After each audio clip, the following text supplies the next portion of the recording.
Hello everyone. ന്യൂസിലാൻഡിലെ one of the popular and premium destination എന്ന് വിളിക്കാവുന്ന മൗണ്ട് കുക്കിലോട്ടാണ് ഞങ്ങളുടെ ഇന്നത്തെ യാത്ര. 12,218 അടി ഉയരമുള്ള ഇവിടുത്തെ ഏറ്റവും വലിയ മൗണ്ടെയിനാണ് മൗണ്ട് കുക്ക്. പ്രകൃതി ഭംഗിയും അഡ്വഞ്ചേഴ്സൊക്കെ ഇഷ്ടപ്പെടുന്ന ആളുകൾ ഒരു വട്ടം അറിഞ്ഞിരിക്കേണ്ട അല്ലെങ്കിൽ കാണേണ്ട ഒരു മനോഹരമായ സ്ഥലമാണ് മൗണ്ട് കുക്ക്. ഒരു ചെറിയ വീക്കെൻഡ് ഗെറ്റ് അവേ പ്ലാൻ ചെയ്തു പോയ ഞങ്ങൾക്ക് ഒത്തിരി അനുഭവങ്ങളും അറിവുകളൊക്കെയാണ് ഈ യാത്ര സമ്മാനിച്ചത്. ഞങ്ങൾ താമസിച്ച റൂമിൽ നിന്നുള്ള വ്യൂവും ഭയങ്കര ഭംഗിയുള്ള അതിമനോഹരമായ വ്യൂ ആയിരുന്നു. ഒത്തിരി എൻജോയ് ചെയ്ത റിലാക്സ് ചെയ്ത ഒരു ട്രിപ്പായിരുന്നു ഇത്.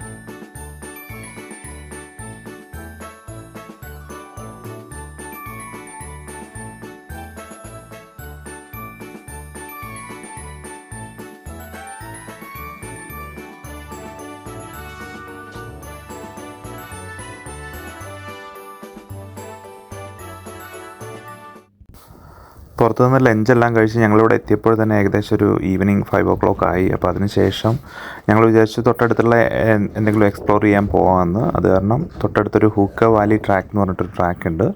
അപ്പം അതിൽ ഒന്ന് നടന്നിട്ട് വരാമെന്ന് വിചാരിച്ചു. അപ്പോൾ നോക്കിയപ്പം ടോട്ടൽ 3 hours വേണം ആ വാക്ക് കംപ്ലീറ്റ് ചെയ്യാൻ വേണ്ടി. അങ്ങോട്ടും ഇങ്ങോട്ടുമായിട്ട് 5 10 kilometers ഉണ്ട്. അത് ഹൂക്ക നദിയുടെ തീരത്തൂടെയാണ് ഈ ട്രാക്ക് പോകുന്നത്. അതുകൊണ്ടാണ് ഈ ഹൂക്ക വാലി ട്രാക്ക് എന്ന് അതിന് പേര് വരാൻ കാരണം.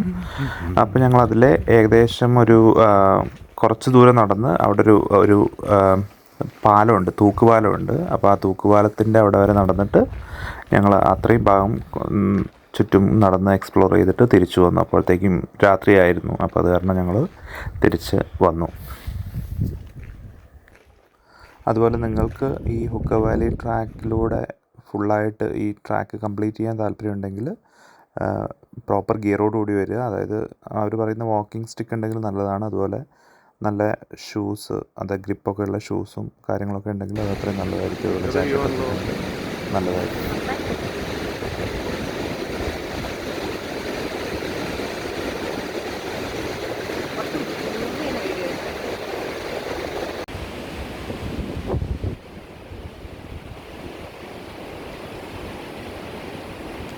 ഈ ട്രാക്കിലൊരു ബ്യൂട്ടിഫുൾ സ്പോട്ടായിരുന്നു ഈ സ്വിംഗ് ബ്രിഡ്ജ്. ഇവിടെ എത്തിയപ്പോഴത്തേക്കും തന്നെ ഏകദേശം ഡാർക്കായി തുടങ്ങിയിരുന്നു. അപ്പോൾ ഞങ്ങൾ തിരിച്ചു വന്നു. ഫുഡ് ഓപ്ഷൻസ് ഞങ്ങൾ അപ്പോഴത്തേക്ക് ലേറ്റ് ആയതുകൊണ്ട് ആകെ ഹെർമിറ്റേജ് ഹോട്ടലിൽ മാത്രമേ ഉണ്ടായിരുന്നുള്ളൂ. അപ്പം അവിടെ എത്തി കുറച്ച് വെയിറ്റ് ചെയ്തെങ്കിലും ഞങ്ങൾക്ക് നല്ല അടിപൊളി ഡിന്നർ കിട്ടി. ഡിന്നറിന് ടേബിൾ അവൈലബിൾ ആവാൻ വേണ്ടി വെയിറ്റ് ചെയ്തുകൊണ്ടിരുന്നപ്പോൾ ഞങ്ങൾ ചുമ്മാ എടുത്തൊരു വീഡിയോ ആണിത്. എവിടുന്ന് ഈ മൗണ്ട് കുക്കിൽ എവിടെ നിന്ന് നോക്കിയാലും മനോഹരമായ കാഴ്ചകൾ മാത്രമേ ഉള്ളൂ. അങ്ങനെ നെക്സ്റ്റ് ഡേ വീണ്ടും ഞങ്ങളുടെ യാത്ര ആരംഭിച്ചു. ഈ ഒരു മിനി ടൂറിൻ്റെ ഞങ്ങളുടെ ഒരു മെയിൻ പേർപ്പസ് എന്ന് പറയുന്നത് ന്യൂസിലാൻഡിലെ 1 and only glacier boat tour explore ചെയ്യാന്നുള്ളതായിരുന്നു. മൗണ്ട് കുക്കിൽ ഒത്തിരി ആക്ടിവിറ്റീസ് അവൈലബിൾ ആണ്. സ്കീയിങ്ങും ഹൈക്കിങ്ങും സ്റ്റാർ ഗേസിങ്ങും സീനിക് ഹെലികോപ്റ്റർ ടൂർസും അങ്ങനെ ഒരുപാട് കാര്യങ്ങളുണ്ട്. അതിൽ one of the unique and attractive ആയിട്ടുള്ള ഒരു കാര്യമാണ് ഈ ഗ്ലേഷ്യർ എക്സ്പ്ലോർ ചെയ്യുന്ന ബോട്ട് ട്രിപ്പ് എന്ന് പറയുന്നത്. ഏകദേശം 2.5 മണിക്കൂറോളം എടുക്കുന്ന ഒരു അഡ്വഞ്ചർ ട്രിപ്പാണിത്. ഇതിൽ കുറച്ച് വാക്കിങ്ങും ബോട്ടിലുള്ള യാത്രയും ഒക്കെ കൂടെ മിക്സായിട്ട് വരുന്നൊരു അനുഭവമാണിത്. ഇതിൽ അഡൾട്ട്സിന് $165 കിഡ്സിന് $75 ഇതിൻ്റെ ചാർജ്. 4 വയസ്സിന് മുകളിലുള്ള കുട്ടികൾക്ക് മുതൽ ഇതിൽ ഈ ആക്ടിവിറ്റിയിൽ പങ്കെടുക്കാം. ഇതെപ്പോഴും അവൈലബിൾ അല്ല. ഇതിന് ചില മാസങ്ങളിൽ മാത്രമേ ഉള്ളൂ. നല്ല അടുത്ത വിൻ്ററിലും സമ്മറിലും ഇത് ഉണ്ടാവില്ല. ഞങ്ങളിപ്പോൾ ഒരുപാട് ദൂരം നടന്നിട്ട് നമ്മുടെ ആ ബോട്ടിൻ്റെ ലേക്കിലെത്തിയിരിക്കുകയാണ്. ഇനിയിപ്പോൾ നമ്മൾ ആ താഴെ ഇറങ്ങിയിട്ട് ആ കാണുന്ന ബോട്ടിൽ കയറി നമ്മൾ ഗ്ലേഷ്യേഴ്സ് എക്സ്പ്ലോർ ചെയ്യാൻ വേണ്ടി പോവുകയാണ്. അപ്പോൾ നമുക്കൊരു ഗൈഡ് ഉണ്ട്, അദ്ദേഹമാണ് നമ്മളെ അസിസ്റ്റ് ചെയ്യുന്നത്. പുള്ളിക്കാരന് നമ്മുടെ കൂടെ അവിടെ നിന്ന് നടന്ന് ഇവിടെ വന്ന് ബോട്ടെടുത്ത് നമ്മളെ മൊത്തം കാണിച്ച് തിരിച്ച് നമ്മുടെ കൂടെ തന്നെ തിരിച്ചങ്ങോട്ടും വരും. Welcome to the office. Not a bad day at the office. Today I'm going to talk about different things. I'll talk about the lake itself, the glacier, the mountains, all that stuff. Yes, for sure. But the first thing I really wanted to point out, just to give you a sense of where you are, is you get a stunning view of Aoraki Mount Cook. So you saw Mount Cook from the other side, from the hotel. Jonty probably pointed it out. Now from this side, you can actually see 2 out of its 3 peaks. So the peak on the left is Low Peak. The peak on the right, middle. Can you guess which one we're missing? High Peak. Ironically, the highest point in New Zealand is straight behind Middle Peak, about 500 meters in a straight line. So we can't actually see the highest part of New Zealand. What we can see, and this is one of the only places in the park where you can, is this stunning face of Mount Cook. You can see multiple ice sheets on its side, multiple hanging glaciers. ഞങ്ങളുടെ ന്യൂസിലൻഡിലുള്ള ഓരോ യാത്രയിലും ഞങ്ങൾ അത്ഭുതപ്പെടുത്തുന്ന മറ്റൊരു ഘടകമാണ് ഇവിടെയുള്ള ഗൈഡുകൾ എന്ന് പറയുന്നത്. അവർ ഒരു ദിവസം ശരിക്കും പറഞ്ഞാൽ എത്ര ട്രിപ്പുകളാണ് നടത്തുന്നത്, എന്നാൽ പോലും എത്ര സമയമെടുത്ത് എത്ര നല്ല രീതിയിലാണ് അവരെല്ലാം എക്സ്പ്ലെയിൻ ചെയ്തു തരുന്നത്. അതും നല്ല സെൻസിബിളായി അതിനിടയ്ക്ക് കുറച്ച് ഫലിതങ്ങളെല്ലാം പറഞ്ഞ് എന്ത് മനോഹരമായിട്ടാണെന്നറിയാമോ അവർ ഓരോന്നും എക്സ്പ്ലെയിൻ ചെയ്തു തരുന്നത്. ഇപ്പോൾ ഞാനിതിലൊരു ചെറിയൊരു ഭാഗമുണ്ട്, അദ്ദേഹം ഐസ്ബർഗിനെ കുറിച്ച് എക്സ്പ്ലെയിൻ ചെയ്യുന്നൊരു ഭാഗം നമുക്ക് കേട്ടു നോക്കാം. Had anyone seen icebergs before? No. No? Pictures? Well, they're basically giant ice cubes. Sure, a little bit bigger than the ones back home, hopefully a little bit dirtier as well, but they're ice cubes nonetheless in the sense that they're floating. Remember, all ice wants to float and will float. And more importantly, it will always float with the same ratio, the same proportion. And you've all heard that expression, the tip of the iceberg. Well, it's absolutely true. Ice buoyancy dictates icebergs will always show 10% above the water, and they're always going to have 90% below. Doesn't matter if it's the size of an orange or the size of a house. There's always 9 times that much ice under the water. വർഷങ്ങളായി പെയ്ത മഞ്ഞും ഐസും ഒക്കെ കൂടിച്ചേർന്ന് ഉണ്ടായ മഞ്ഞുമലകളാണ് glacier എന്ന് പറയുന്നത്. ഇത് actually move ചെയ്തുകൊണ്ടിരിക്കും. ആ ഗ്ലേഷ്യറിൽ നിന്നും പൊട്ടി വീഴുന്ന ഐസുകൾ കൂടിച്ചേർന്നുണ്ടാകുന്ന ഐസ്ബർഗ്സിനെ പറ്റിയാണ് ഈ ഗൈഡ് നമുക്കിപ്പോൾ എക്സ്പ്ലെയിൻ ചെയ്ത് തന്നത്. ഈ ടാസ്മാൻ ഗ്ലേഷ്യർ എന്ന് പറയുന്നത് ന്യൂസിലാൻഡിലെ ലാർജസ്റ്റ് ഗ്ലേഷ്യറാണ്. 29 കിലോമീറ്ററോളം നീണ്ടു കിടക്കുന്നൊരു ഗ്ലേഷ്യറാണ്. പക്ഷേ ക്ലൈമറ്റ് ചേഞ്ചസ് കാരണം ഈ ഗ്ലേഷ്യേഴ്സ് മെൽട്ടായിക്കൊണ്ടിരിക്കുകയാണ്. അങ്ങനെ മെൽട്ടായിട്ട് രൂപപ്പെട്ട ലേക്കിലൂടെയാണ് നമ്മളിപ്പോൾ യാത്ര ചെയ്യുന്നത്. ഈ ലേക്ക് ഉണ്ടായിട്ട് ഇപ്പം ഏകദേശം 30 വർഷമായിട്ടുള്ളൂ എന്നാണ് അദ്ദേഹം പറയുന്നത്. Drilled with holes. This is actually quite a rare little ice crystal to find. Pass it around, have a look, make sure everyone touches it. I'm going to get you a little bit closer to this same iceberg I said was really big and whatnot on its safe side. And you're going to start to see how icebergs are actually made out of billions of these.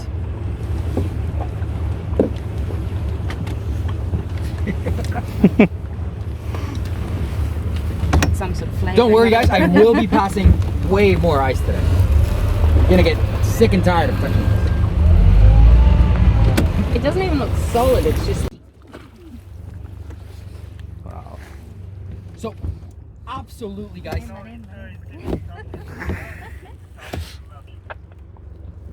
Copy that, Biv. Blizzard is still at the outlet. Absolutely reach in, touch, and notice. And notice how it's not just one single piece. Most people think icebergs are that one solid block of ice. The reality is it's millions upon millions upon millions of individual ice crystals.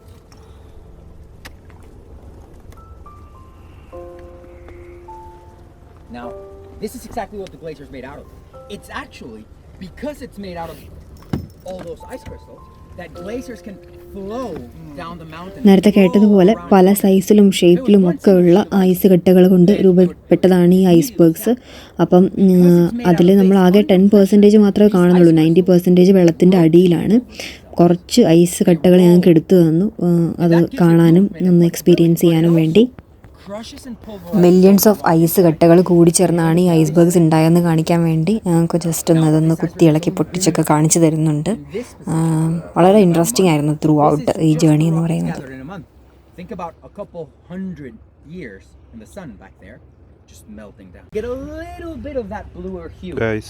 എൻ്റെ കയ്യിലുള്ള ഈ ice കണ്ടോ, 300 ഇയേഴ്സിന് മുകളിൽ at least old ആയിട്ടുള്ള ഐസാണത് ഈ ലൈക്കിൽ float ചെയ്ത് ഇരിക്കുന്നത്.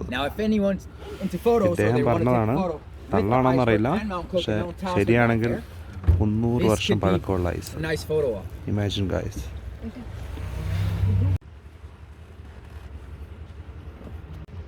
Let me spin the boat for you, so you don't get any windshield for that paddle.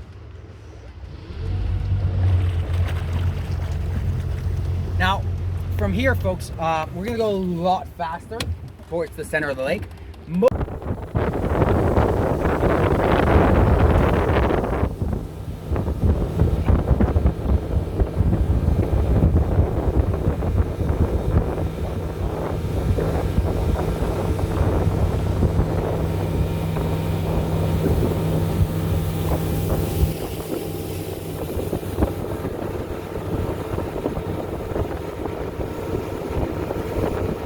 ഞങ്ങളെ കുറച്ചുകൂടി ഗ്ലേഷ്യറിൻ്റെ അടുത്തേക്ക് കൊണ്ടുപോയി. അടുത്തൊന്നും പറയാൻ പറ്റത്തില്ല, ബട്ട് ഒരു മിഡിൽ ഓഫ് ദ ലേക്കിൽ അങ്ങോട്ട് കൊണ്ടുപോയി. കൂടുതൽ അടുത്തേക്ക് പോകുന്നത് ഡേഞ്ചറസ് ആണെന്നാണ് പറഞ്ഞത്.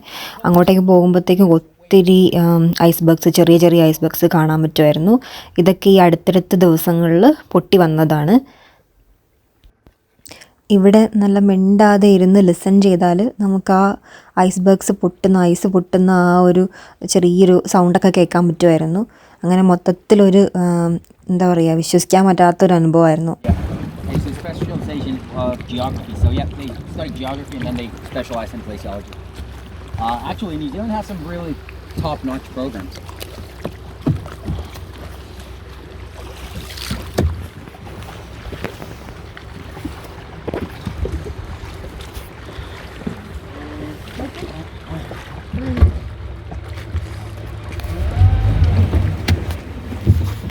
എടുത്തിരണം.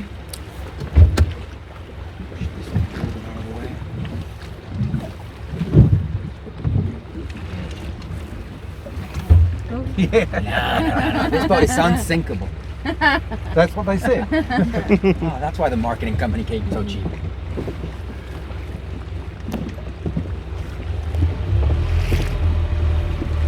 Didn't the cook survive because he was so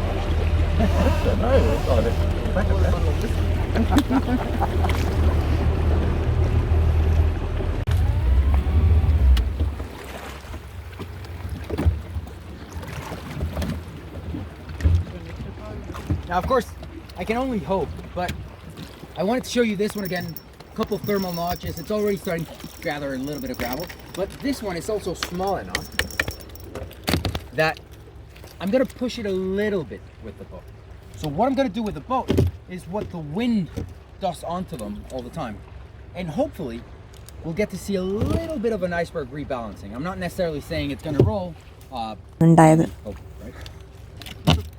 But even now with my waves, I can see this iceberg bobbing a little bit up and down. So let's see if we get lucky. perform on cue, buddy. You got one job. Exactly, right? Entertain me. Clear ഉണ്ടാവില്ല, സണ്ണൂടെ അല്ലേ. Sun? See how the അതിനിടയിൽ ഒരു വ്യത്യാസമുള്ള വേറൊരു ഷേപ്പുള്ളൊരു ice കൂടെ ഞങ്ങൾക്ക് And കിട്ടി. now, because when I picked it up, it was like this, you can actually see on its side a thermal notch, a little line right there. Pass that one. Wow. It's gonna break. You're gonna need both hands because it's starting to have a crack right through the center. Oh yeah, it is. Don't worry, it is gonna break It's eventually. where my hand is, it's gonna break. Oh yeah. See that? You can feel just a Yeah.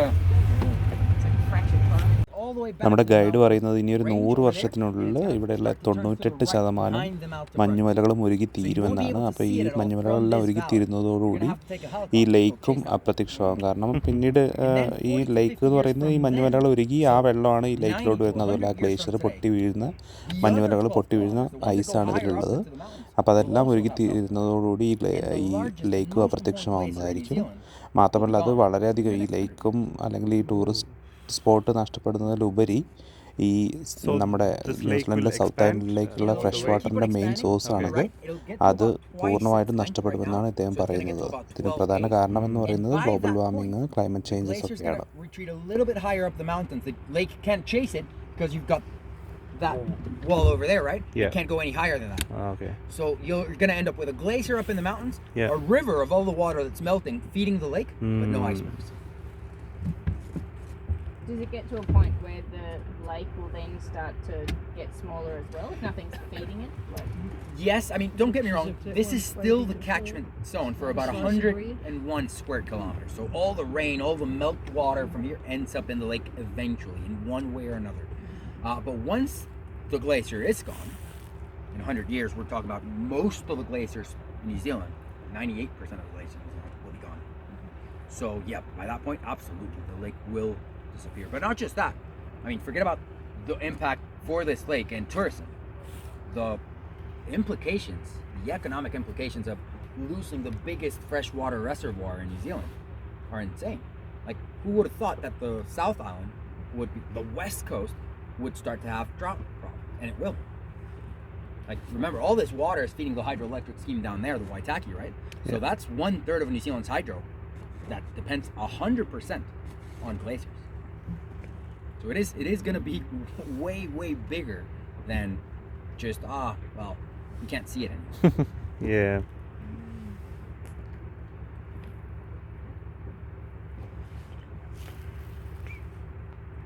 അങ്ങനെ മനോഹരമായ യാത്ര കഴിഞ്ഞ് ഞങ്ങൾ തിരിച്ചു പോവുകയാണ്. ഒത്തിരി thrilling and educational experience തന്നൊരു യാത്രയായിരുന്നു ഇത്. ഒരവസരം കിട്ടിക്കഴിഞ്ഞാൽ ഒന്നുകൂടെ ഞങ്ങൾ പോകാൻ ആഗ്രഹിക്കുന്ന, നിങ്ങൾക്കും പറ്റുവാണെങ്കിൽ മസ്റ്റായിട്ടും ട്രൈ ചെയ്യേണ്ട ഒരു വണ്ടർഫുൾ എക്സ്പീരിയൻസ് ആണിത്. ഞങ്ങളുടെ ഈ കൊച്ചി യാത്ര നിങ്ങൾക്ക് എല്ലാവർക്കും ഇഷ്ടപ്പെട്ടെന്ന് കരുതുന്നു. അടുത്ത് തന്നെ ഞങ്ങൾ മറ്റൊരു വീഡിയോ ആയിട്ട് വരുന്നതായിരിക്കും. അപ്പോൾ നിങ്ങൾ ഈ ചാനൽ സബ്സ്ക്രൈബ് ചെയ്യുക. Thank you.